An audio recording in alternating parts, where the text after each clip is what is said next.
The silver you see here in front of you, I sold. I was planning on selling it for some time now, and the reasons may not be what you think. I have no intentions of selling any precious metals in general for a very long time, but I just happen to be very OCD about my stack, and whenever the gold to silver ratio dropped down to 92 to 1 and silver hit up over $36 an ounce, I figured it was time. So today, let's talk about why I sold my silver. Let's get into it.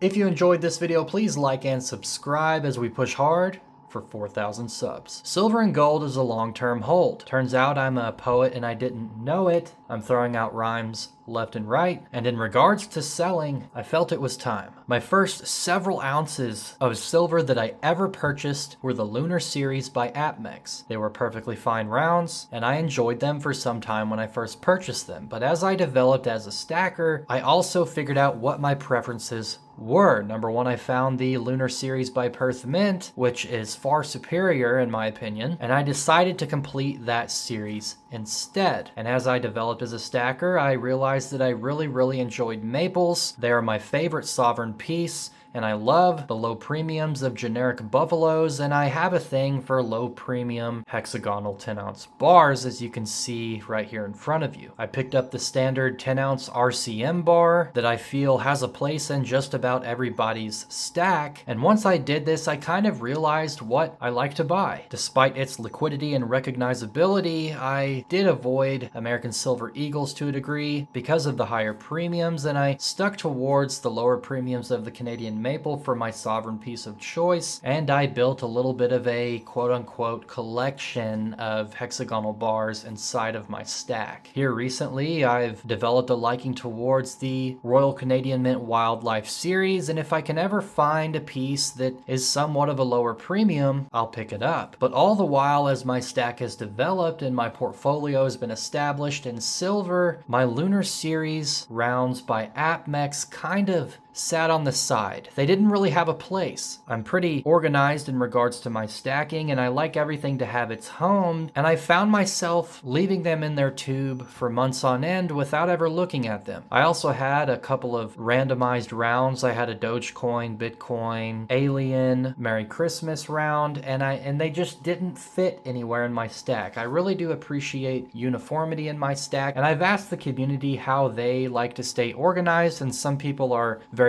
strict with how they structure their stack, and some people are just chaotic in their stacking, and there's no right or wrong way to do it. But for me personally, these rounds just didn't have a place, and I sat on them for a very long time. I couldn't quite get myself to sell them, but whenever silver spot price jumped, I just had to do it. I had to liquidate them, and that money is going to go towards my next gold piece. While I do feel the gold to silver ratio will continue to widen decade over decade as time goes on, I guess you can kind of say I took advantage of the gold to silver ratio. Each of these pieces I bought around $24 spot, and with the premium on APMEX, which was like $2.50 per round, I did end in the profit zone. If I could go back, would I purchase those again? Absolutely not. I would have just stuck to generic buffaloes, probably from bullion exchanges, and saved $1.20 per ounce. But I think this story is a good example of how us stackers grow and how we kind of build our stacks. I think stackers have great attention to detail, whether they stack in a chaotic manner or not, and those Lunar APMEX rounds were a couple of details that I just didn't want to pay attention to anymore. That was the very first time I had ever sold any silver. It was a cool experience, but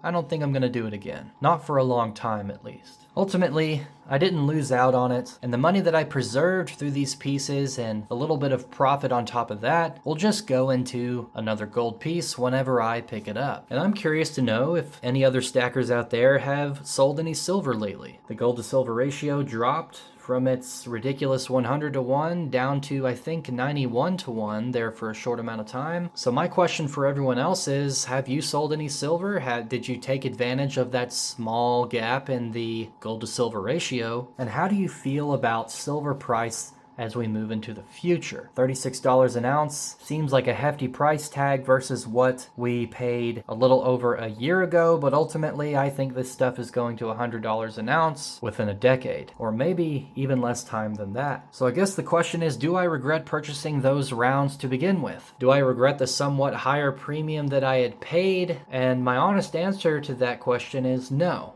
I'm very happy I picked up those pieces. Not only did they preserve their wealth and profit slightly over time, it taught me what type of stacker I am, what type of pieces I'm interested in, and the direction I'm gonna go in the future. Every piece has its story, and each story can teach a lesson. And while I do believe silver will be significantly more in the not so distant future, I do still feel good about my decision. Now, if I were to turn around and take the money I made from that and spend it on something worthless, then yeah, that would have been a mistake. But ultimately, the proceeds from this sale will go directly back into a gold piece. Let me know what you guys think. Do you think I made a mistake? Are you guys selling any silver after this recent price jump? But in any case, stay safe out there, everybody. Keep stacking.